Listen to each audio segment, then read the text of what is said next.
너를 지키시기를 원하시며 여호와는 그 얼굴을 너를 향하여 드사 은혜와 평강 주시길 원하노라. 너를 보배롭고 존귀하게 여기시는 하나님이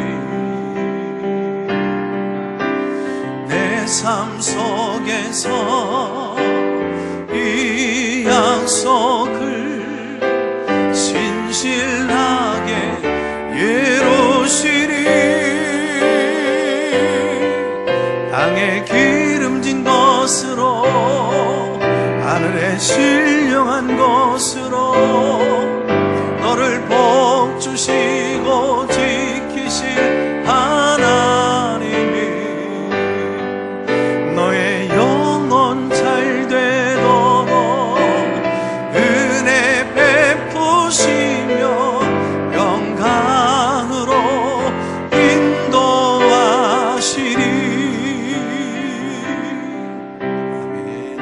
인도하시리. 애굽에 내려가매 바로의 신하 친위 대장 애굽 사람 보디발이 그를 그리로 데려간 이스마엘 사람의 손에서 요셉을 산이라. 여호와께서 요셉과 함께 하심으로 그가 형통한 자가 되어 그의 주인 애굽 사람의 집에 있으니. 여러분 곁에 어떤 바람이 불고 있습니까? 당신은 지금 당신의 힘이 아니라 성령님의 바람을 의지하여 날아야 할 때입니다. 우리는 고난의 때, 위기 때, 그리고 시련의 때 날아오르는 알바트로스처럼 이 폭풍 위에 태풍과 같은 이 시련이 오히려 날지 못하던 새 한 마리를 날게 합니다. 주님여 이 손을 꼭 잡고 가소서. 약하고 피곤한 이 몸을 폭풍 후 흑암속 해치사 빛으로 손잡고 날 인도하소서. 인생이 힘들고 고난이 겹칠 때에 주님여 날 도와주소서. 폭풍 후 흑암속 해치사 빛으로 손잡고 날 인도하소서. 오늘 본문은 계속해서 요셉의 이야기입니다. 요셉은 믿음의 조상이요 또 복의 근원이었던 증조부 아브라함에게 주신 약속과 꿈이 사라져갈 때에 요셉은 다시 꿈을 붙잡습니다. 가문의 약속이 아스라이 사라져갈 때에 다시 믿음을 붙들었던 소년이죠. 이 꿈은 참 신비로웠습니다. 엄마 아빠 형님들의 나락단이 내게 절을 하더라.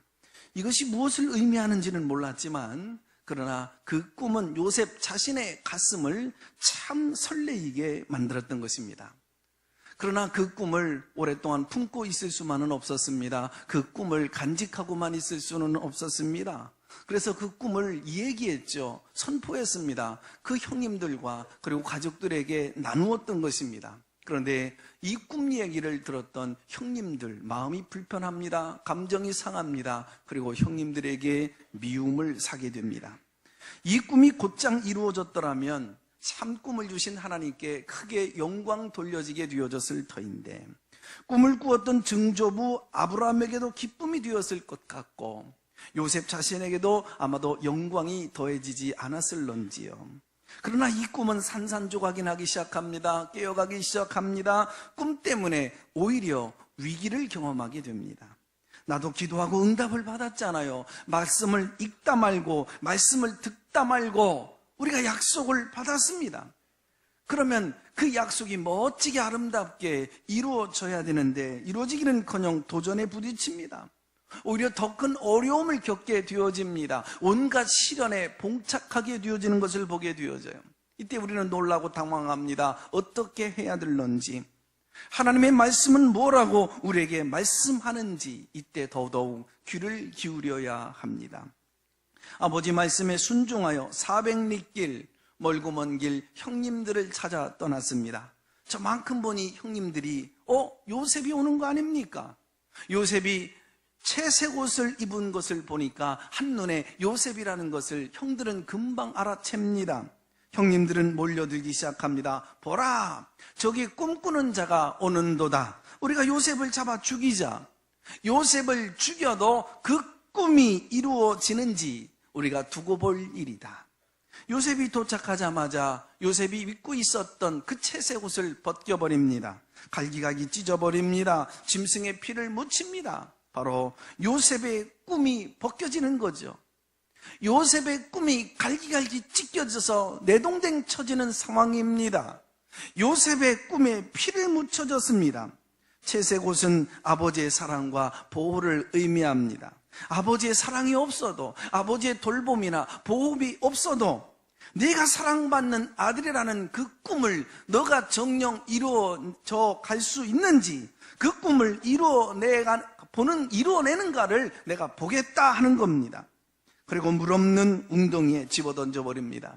요셉의 꿈을 아예 땅속에 그렇게 묻혀버리겠다는 것이죠. 창세기 42장 21절 보면 이 장면을 이렇게 묘사하고 있습니다. 그가 우리에게 애걸할 때에 그 마음의 괴로움을 보고도 듣지 아니하였으므로 이 괴로움이 우리에게 임하도다. 지금 어떤 일이 펼쳐졌는지, 지금 이 시간에 어떤 일이 이루어졌는지 그림처럼 영상이 지나갈 수 있죠. 형님들 왜 이러세요? 내가 뭐 잘못했다고 그러는 거예요? 형님 두려워요. 엄마 아빠 살려주세요. 죽이기라도 하겠다는 건가요? 이 형님의 옷자락을 부둥켜 잡고, 저 형님의 옷자락을 부둥켜 잡고 살려달라고, 제발 목숨 살려달라고 지금 애걸복걸 매달립니다. 소리 지르며 우는 것입니다. 하나님께서 우리에게 꿈을 주셨습니다. 거룩한 비전을 주셨습니다. 충성하고 봉사하는 시간에 분명 하나님은 나에게 약속을 주셨습니다. 말씀을 읽고 말씀을 듣는 시간에, 그래 저건 내 말씀이야, 레마의 말씀이야, 하나님의 말씀을 내가 붙들었습니다. 엎드려 무릎 꿇고 기도에 두 손을 높이 들고 기도하는 시간에도 약속을 붙들었습니다. 그래 아무개야, 내가 너와 함께 하겠다. 내가 너를 도와주겠다. 강하고 담대하라. 두려워하지 말아라. 놀라지 말아라. 세상 깨어지고 무너지고 천천 쓰러져 만만히 죽어간다고 할지라도 내가 택한 백성 내가 지켜주마. 내가 너와 함께하마. 우리는 분명 그 하나님의 약속을 받았습니다. 그런데 그 꿈이 금방 이루어지면 오죽이나 좋을까요? 그 꿈이 이루어져서 응답이 나타나고 열매가 주렁주렁 맺혀지면 우리 인생 해피하고 얼마나 여러분 정말 좋으며 오죽이나 좋을까요?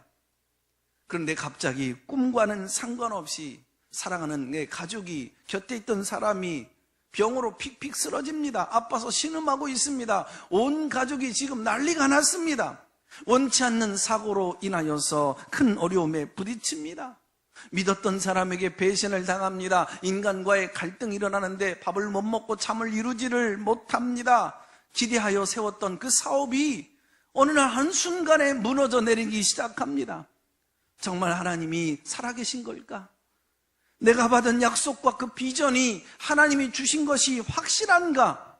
하나님이 나를 사랑하시지 않는 것은 아닐까? 나를 버리신 것은 아닐까? 정말 하나님의 말씀이 오늘 이 시대의 나의 삶의 현장에도 유효한가? 능력이 있는 것인가? 내 믿음이 진짜 살아있는 것인가? 온갖 의심의 한복판 중심에 내가 서 있게 되어진 것입니다. 그러나 기억하십시오. 요셉이 한번 꿈을 꾸었다면, 하나님이 내게 약속을 한번 해주셨다면 하나님의 계획은 어떤 상황과 환경이 있을지라도 변함이 없는 줄로 믿습니다. 하나님은 요셉을 떠난 것이 아니죠. 하나님은 요셉을 버린 것도 아닙니다. 요셉의 채색 옷은 벗겨지고 갈기갈기 찢겨지고 내동댕이 쳐지고 짐승의 피가 요셉의 옷에 여러분 묻혀졌다 할지라도, 그리고 종살이 가서 지금 모습의 종의 옷을 입고 살아야만 했습니다. 믿음을 지켰다는 그 신실한 삶을 살았다는 그 이유 하나만으로 지금 감옥에 들어가서 지금 죄수의 옷을 입고 살았습니다. 그러나 하나님은 그 시간에 뭐를 하셨을까요? 하나님은 요셉의 세마포 옷을 짓고 계신 것입니다. 그를 위하여 총리 대신 애굽의 세마포 옷을 입혀주고 계시는 것이었습니다. 형들은 요셉을 미디안 장사꾼에게 팔아버렸지만 하나님은 요셉을 바로왕 앞에 서게 하셔서 애굽의 제2인자 강대국에서 국무총리가 되게 해주셨잖아요. 형들은 요셉의 꿈을 꺾기 위해서 멀리 보내버렸지만 훗날 요셉은 이렇게 고백합니다. 형님들, 마음 아파하지 마십시오. 형님들이 나를 판 것이 아닙니다. 이리로 보낸 것이 아닙니다. 하나님이 형님들보다 먼저 나를 이곳에서 이곳으로 앞서서 나를 보내신 것뿐입니다. 내 가족을 살리기 위해서, 내 민족을 세우기 위해서, 아브라함의 거룩한 그 꿈을 이루기 위하여 하나님이 나를 이곳으로 보내신 것입니다.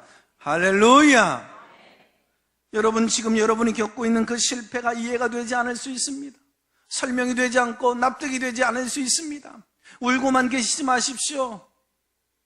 엎어져서 여러분 땅바닥을 긁어가며 탄식만 하고 계지 마십시오. 지금은 그 꿈이 꺾여지는 시간이 아니라 하나님 그 꿈을 붙들고 계시는 줄로 믿습니다. 그 꿈을 빚고 계시는 줄로 믿습니다. 여러분, 그 꿈을 만들고 계시는 줄로 믿습니다. 다듬고 계시는 줄로 믿습니다. 우리 모두 인생을 살면서 요셉처럼 꿈의 위기를 만날 때가 있어요. 하나님의 주신 약속이 위기와 역경을 만날 때가 있습니다. 그때 당황하지 않으면, 놀라지 않으면, 뒤돌아서지 않으면 여러분, 약속의 세마포는 나타나는 것입니다. 최악의 환경 속에서도 최선의 믿음의 신실한 삶을 살았던 그 요셉의 삶에도 그 꿈에 고난에 봉착했잖아요. 오늘 이 시간 우리 가운데서 요셉이 형님들의 소매자락을 붙들고 몸부림치며 매달려 쳤던 것처럼 살려주셔야만 합니다. 내 남편 도와주세요. 사업이 무너져 내립니다. 살 길이 안 보여요. 미래를 주님의 손에 맡깁니다. 울부짖어야 될 때가 있죠. 어린아이처럼 엄마 아빠를 부르며 아니 되잖아요. 정말 무서워요. 울며 매달리다가 이곳에 오신 분 계십니까?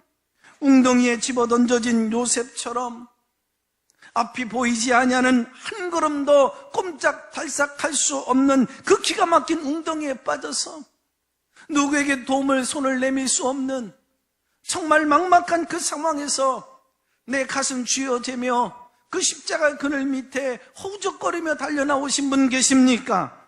어디론가 팔려가며 내일이 보이지 아니하는 걸음을 오늘도 한 걸음 한 걸음 내디디며 오늘 이 시간 용기를 내서 오신 분 계십니까? 하나님은 당신의 미래를, 저와 여러분의 미래를 준비하고 계시는 줄로 믿습니다. 작년 2018년 한 해 동안 세계는 테니스 선수 정현으로 정말 우리나라 세계 모든 사람들이 집중하고 정말 들썩였던 그런 한 해였습니다. 유치원 들어갈 무렵 정현은 안과 의사에게 약시 판정을 받습니다. 아버지는 약시는 초록색이나 청색을 오랫동안 보게 되어지면 좋아진다, 이 얘기를 어디서 들었는지 어린 나이에 정현을 테니스장으로 보내죠. 승승장구하던 그가 프로 데뷔 후에 2016년 프랑스 오픈 1라운드에서 프랑스 발리스 선수에게 0대3으로 보기 좋게 패합니다. 설상가상 부상을 당하고 낙심과 절망에 부딪혀 주저앉습니다. 그래서 국제 경기 투어를 포기하고 그랬더니 순위가 132 이하로 떨어져 내려갈 수밖에 없죠. 이때 청년은 포기하고 절망하며 침륜에 빠진 것이 아니라 이 폭풍에 직면하는 것입니다. 그리고 이 청년은 날개를 준비하죠. 크립을 바꾸었습니다. 그리고 서브를 새롭게 다듬습니다. 포핸드를 다시 익힙니다. 그리고 이제 심리 상담가와 함께 상담을 받으면서 모든 그 상처를 치유하며 새롭게 자신감을 회복합니다. 그리고 작년 2018년 1월에 메이저 대회에서 자신의 우상 노바 초코비치와 게임을 한 판 벌리는데 멋지게 승리를 하고 4강에 들어섭니다. 준결승전 발바닥 부상으로 물집이 생기고 그 생긴 물집 안에 또 물집이 생겨서 허덜허덜 큰 아픔과 통증, 고통 속에 더 이상 게임을 진행할 수 없었는지 게임을 포기하고 기권하기까지 세계 최강 테니스 황제 로저 페더러와의 게임을 잘 치러냅니다. 월드컵 4강에 버금가는, 아니 확률적으로 보면 더 어려운 감동을 만들어낸 것입니다. 김연아나 박태환의 출연과 같은 감동을 위기에 빠진 대한민국 국민들에게 정말 용기를 주었던 것이지요. 정연에게 있어서 약시, 분명 시련입니다. 수없는 많은 좌절, 이것은 분명 태풍이었습니다. 그러나 이것이 정연을 날아오르게 만드는, 비상하게 만드는, 여러분 날개를 준비하게 만들었던 통로가 된 것입니다. 요셉을 애굽으로 보내 총리 대신 사모시던 그 일들, 우리는 어렵고 인생은 힘들어도 하나님은 이 일이 어렵지 않으셨을 터인데 하나님께서 왜 이토록 요셉의 인생을 굴곡만게 여러분 만드시고 어렵게 하셨을까? 저는 철없는 청년 시절 만약에 내가 하나님이었다고 한다면 요셉의 인생을 좌지우지할 수 있는 힘과 능력이 내게 있다면 나는 요셉의 인생을 참 빠르게 쉽게 처리할 수 있었을 것이다. 나는 그렇게 한번 생각한 적이 있었어요. 만약에 내가 하나님이라면, 아니 그냥 요셉의 아버지가 큰 한맘을 먹고 그냥 애굽으로 유학을 보내버리는 거야. 그냥 유학을 보냈더니 한 클래스 안에 예쁜 옷을 입은 아리따운 아가씨가 앉아있는 거야. 요셉이 그냥 눈이 휘둥그레져가지고 그 옆에 딱 앉았는데 보았더니 애굽 강대국의 공주네. 그래서 연애를 하고 결혼을 해서 총리 대신이 되면 그냥 인생 역전이 일어나고 간편하게 하나님 영광 돌리고 요셉이 참 힘들게 살지 않고 좋았을 텐데 하나님 왜 이렇게 요셉을 고생시키시는지 모르겠다. 그런 상상을 했어요. 아니 이것도 아니면 애굽의 공주가 요셉이 사는 마을로 어느 날 사냥을 나와. 밤길에 어둠컴컴해서 발을 헛디뎌 어머머 그래서 폭 쓰러져. 굴러 떨어졌네. 요셉이 양을 치고 돌아오다가 예쁜 아가씨가 기절해. 또 피가 나네. 그래서 이거 봐라. 그래가지고 이제 업고 집으로 와서 잘 간호해 줬더니 이제 눈이 깨고 어머 여기 어디세요? 도련님 잠시만 기다리셔와요. 제가 도련님 모시러 올게요. 그렇게 해서 공주가 돌아와서 이거 총리 대신이 되면 인생 멋지잖아요. 성경 그렇게 펼쳐가야 되죠. 아니 이것도 아니면 요셉은 꿈쟁이잖아요. 꿈 잘 꾸잖아요. 그러면 미디안 장사꾼에 의하여서 팔려갈 때 술에 구레마 타고 그렇게 애굽으로 팔려갈 때 하나님 꿈속에 나타나셔서 다른 거 없어요. 한 말씀만 해주시면 되는 거예요. 요셉아 조금만 기다려라. 네가 고생하고 나면 네가 총리 대신이 될 거다. 약속이라도 한마디 그렇게 조금이라도 해주셨으면 좋으련만 하나님의 약속은 나타나지를 않아요. 그냥 고생을 시킵니다. 이유를 설명하시지 않아요. 온갖 시련을 다 겪고 부딪혀서 오히려 그 시련을 이겨내도록 하게 하는 겁니다. 왜 그랬을까요? 하나님의 목적은 요셉이 성공해서 부귀영화를 누리며 잘 먹고 잘 살았다, 그것이 아니었던 것입니다. 아버지와 형님들을 애굽으로 모시고 와서 그 가문이, 그 민족이 살아나더라, 잘 먹고 잘 살았다, 해피엔딩, 이게 목적이 아니에요. 고난과 시련에 여러분 직면하게 하시고 그것을 이겨내게 만드십니다. 요셉을 알지 못하는 왕이 나타나서 이스라엘 백성들은 온갖 고역 속에서, 핍박 속에서 여러분 처절한 백성으로 고통당하는 것 같아요. 여러분 고통을 겪으면서, 시련 겪으면서 그들은 아브라함의 꿈을 기억해야만 했습니다. 요셉의 꿈을 기억하도록 만들어 가시고 계셨던 것입니다. 그래, 우리는 여기서 살 민족이 아니지. 이만큼 먹고 배우고 성장했으면 이제 날아오르자. 모세와 함께 광야로 가나안 땅으로 이제 날아오르자. 이것이 목적이었습니다. 시련을 견뎌내야 되는 것입니다. 폭풍우 고난도 이겨내야 되는 것입니다. 요셉도 그 후손도 광야 여행도 가나안 정복도 피 흘리면서 온갖 싸움에 이겨내도록 해야 하는 겁니다. 그래서 그 고난을 이겨내고 시련을 이겨내고 역경을 이겨낸 이 민족을 통하여서 우리 주 예수 그리스도가 태어나신 것입니다. 나를 구원하고 너를 구원하고 만인간을 구원할 예수님이 이 가문에서 태어나도록 하게 하시는 것이 바로 하나님의 목적입니다. 요셉도 이스라엘도 이 시련을 통하여서 날아오르게 함이, 하나님 나라 저 천국으로 날아오르게 함이 바로 우리 하나님의 목적이었던 것입니다. 요셉의 채색옷이 벗겨집니다. 우물 속에 들어갑니다. 미디안 장사꾼에 의하여 팔려서 보디발 그런 장군의 가정에 종살이로 머슴으로 들어갑니다. 누명 쓰고 감옥에 들어가면서 감옥에서조차 잊혀지는 그런 버려진 인생이 됩니다. 그런데 보십시오. 이 모든 여정 속에서 창세기 39장의 2절에 보면 본문에 여호와께서 요셉과 함께 하심이라. 할렐루야. 요셉과 함께 하심이라. 이 말씀이 반복적으로 등장하는 겁니다. 오늘 2절 말씀을 깊이 연구해 보면 우리말 성경의 번역상에 놓쳤는지 빠졌는지 한 단어 하나가 나와요. 우리말 기억자. 우리말 기억자와 같은 히브리어 단어 하나가 있는데 와우입니다. 와우. 와우라는 뜻은 그러나라고 하는 뜻이에요. 와우.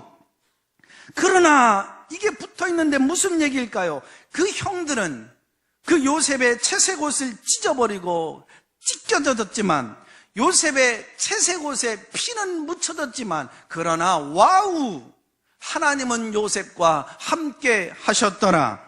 세상은 그를 팔았지만 그러나 하나님은 그와 함께 하셨더라.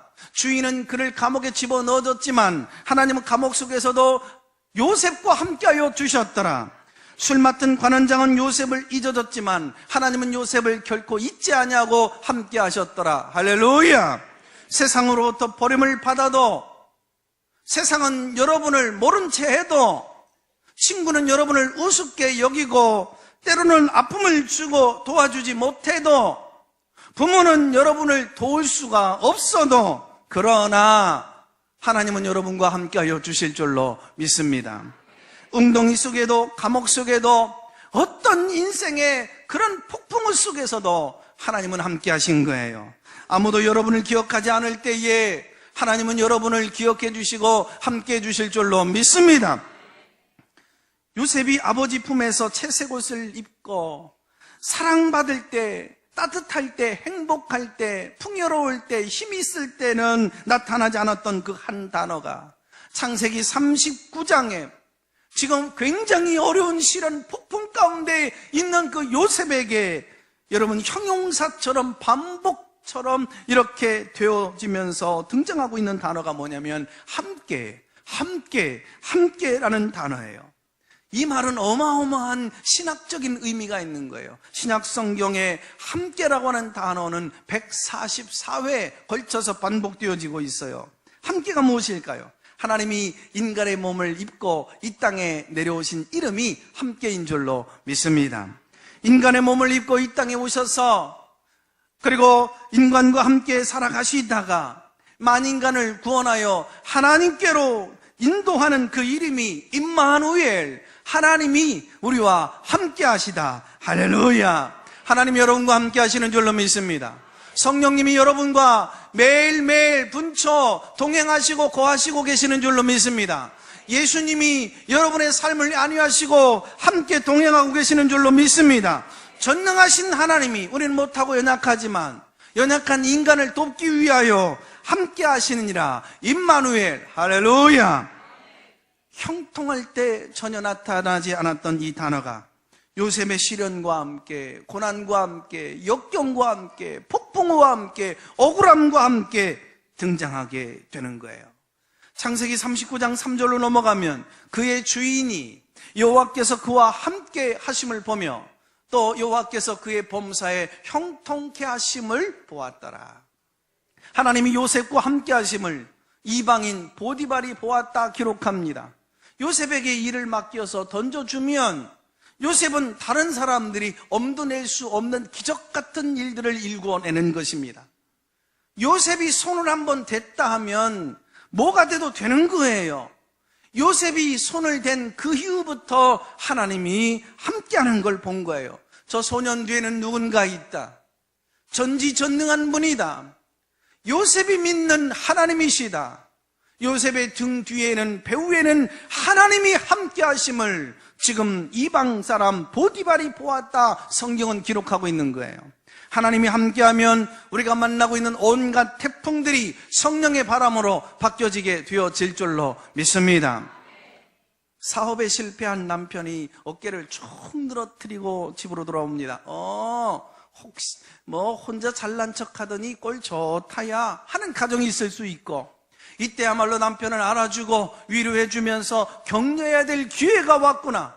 여보, 당신이 하지 않았던 일 한 가지가 있어. 우리 기도하십시다.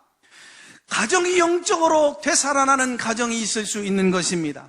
아내가 우울증에 시달립니다. 이해할 수 없는 그 남편 험담을 늘어놓습니다. 온갖 비난의 말을 퍼부어대는 거죠. 온 가족의 가슴이 지금 난도질 당하는 가정이 있는가 하면 이때야말로 따뜻한 위로를 줍니다. 격려를 줍니다. 여보, 우리 함께 기도하십시다. 그러면서 가정의 부흥회가 일어나는데 예배로 다시 무너진 그 가정이 세워져 가면서 날개가 송두리째 꺾여져 있는 가정이 있는가 하면 그 고장난 날개를 펴고 하나님 곁으로 여러분 날아오르는 저 믿음의 창공을 힘차게 솟아오르는 가정이 있는 것입니다. 남편이 질병으로 쓰러졌습니다. 온갖 비난과 폭언을 일삼는 가정이 있는가 하면 온 가족이 매일 예배를 드리며 지금까지 경험하지 못했던 영광스러운 하나님의 임재를 경험할 뿐만 아니라 지금 한 번도 느끼지 못했던 온 가족의 사랑을 경험하는 가정이 있는 거죠. 폭풍을 직면하고 우리는 날개를 펴는 것입니다. 송기론 목사 슬픔이 있는 곳이 성지다라는 책 내용을 이렇게 표현을 해볼 수 있습니다. 고난은 누구에게도 있습니다. 지금 당신 하는 일마다 꼬이기만 합니까?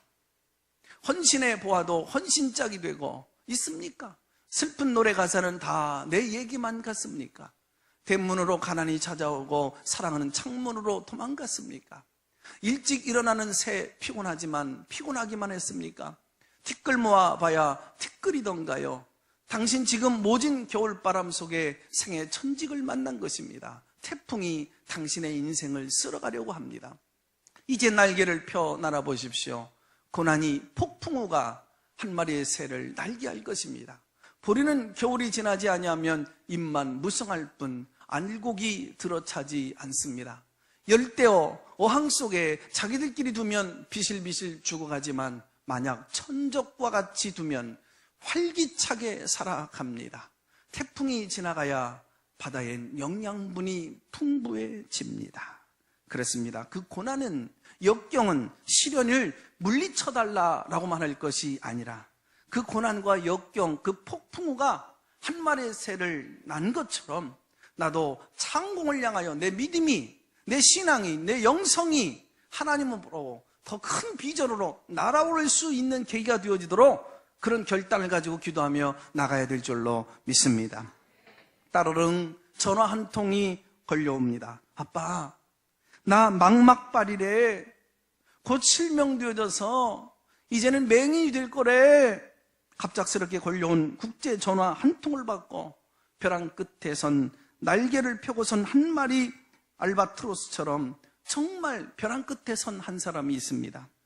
아내와 함께 딸이 살고 있는 하와이 섬에 도착한 이 아빠, 오 하나님, 사랑하는 내 딸이 다시는 내 얼굴을 볼 수 없다는 이 말, 이게 무슨 말입니까? 엄마의 웃는 얼굴과 아빠의 미소를 볼 수 없다니요. 하와이의 그 찬란한 거리를 다시는 볼 수 없다니, 이게 무슨 일입니까? 평생 한 번도 불러보지 않은 하나님의 이름을 부른 것입니다. 그리고 풀썩 주저앉아 가슴을 쥐어짜며 울기 시작합니다. 하나님 너무하셔요. 착하고 똑똑하기만 했던 내 딸 아닙니까? 이화여대를 3년 만에 졸업하고 미국 땅으로 넘어가 검사가 되어지고 부장검사 되어지기까지, 그리고 이제는 정말 변호사가 되어져서 착하기만 살던 내 딸이 왜 하나님의 모진 그 매를 내 딸이 맞아야 되는 겁니까? 미국 땅에서 결혼하고 행복하게 잘 살 줄 알았는데 이혼을 하더니 또 다른 남자 만나서 결혼하고 또 이혼을 하고, 처자들의 병명이 채 밝혀지기도 전에 어머니 품에서 19일 만에 죽고, 둘째 아들은 자폐증, 갑상선 암이 발견되어져서 다 치료받기도 전에 또다시 위암 말기 판정을 받은 내 딸.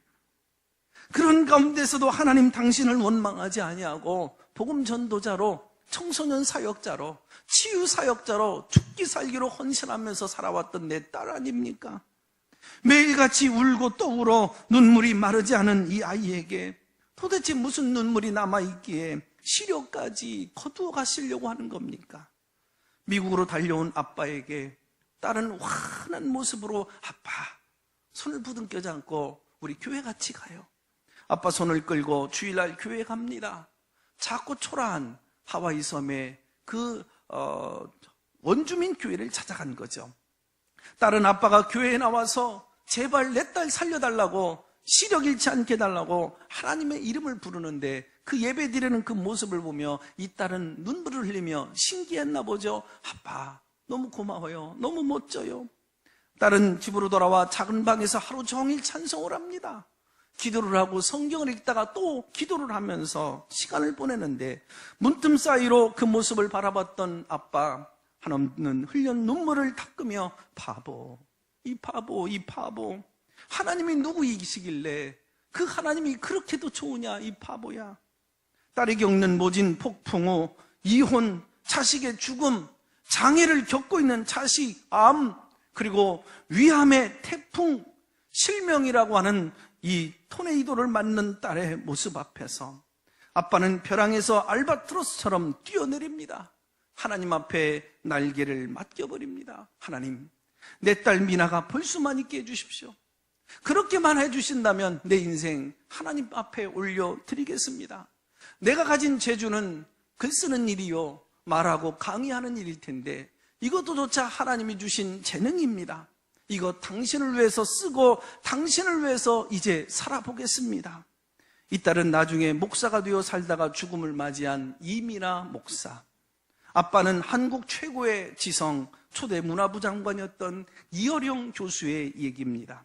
둘 다 눈부신 복음 전도자가 되어져서 지성에서 영성으로 딸에게 보내는 굿나잇 키스 등을 썼고, 이 아빠는 또 딸은 밤을 지새우면서 고통과 씨름하며 정신 차릴 때마다 펜을 들고 이제 써내려간 책, 글 땅끝의 아이들이라고 하는 책을 쓰지요.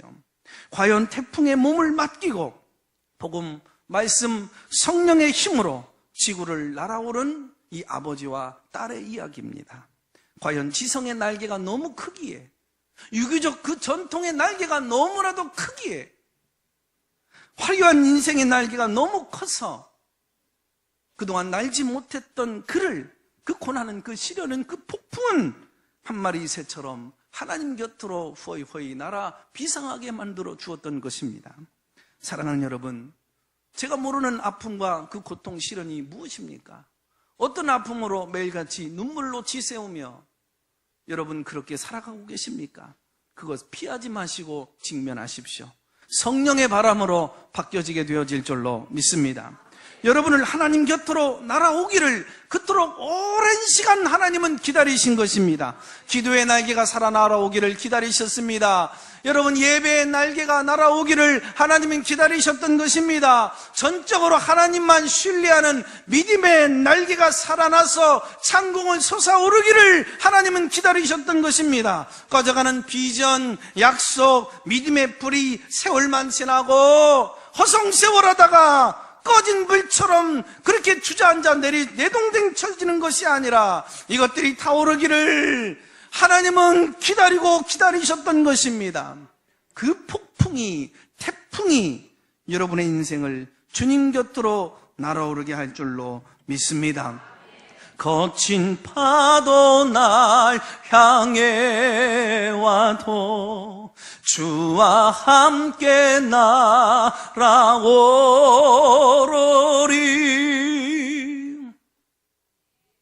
하나님 아버지, 고맙고 감사합니다. 내가 겪고 있는 시련, 문제, 아픔, 고통 무엇이든지 간에 말씀하셨습니다. 두려워하지 않게 하여 주옵소서. 직면하게 하여 주시옵소서.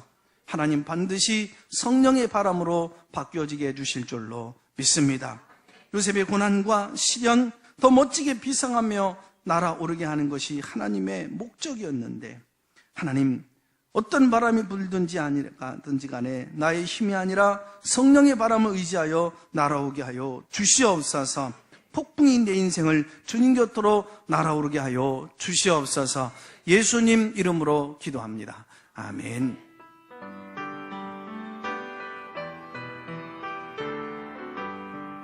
주님여, 이 손을 꼭 잡고 가소서. 약하고 피곤한 이 몸을 폭풍 흑암속 해치사 빛으로 손잡고 날 인도하소서.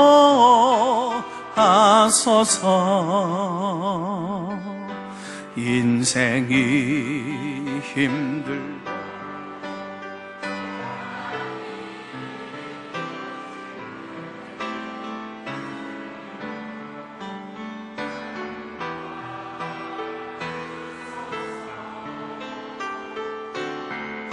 외치는 이 소리 귀 기울 이 시사 손잡고 날 인도하소서.